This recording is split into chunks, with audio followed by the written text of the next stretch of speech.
Hello everybody, this is the Ship Modelers Library. Today I will show you the second book of the Lennarth Petersson series of books on rigging.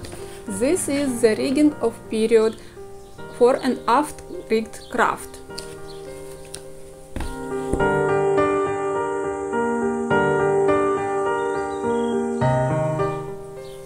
Here you can find examples of three typical fore-and-aft rigged vessels, such as an English cutter, a three-masted French lugger, and an American schooner.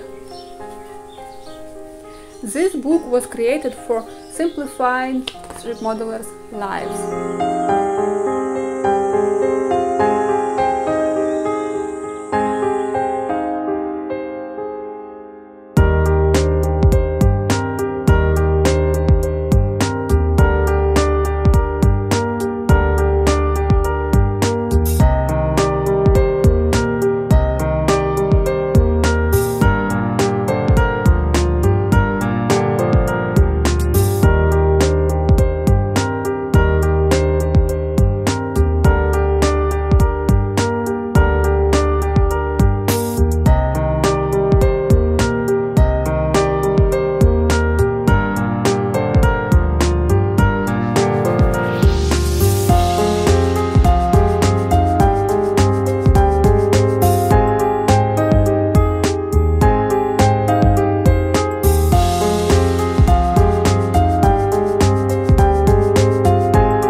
Thank you for watching. Please comment down below your request for the next issue of the Ship Modelers Library.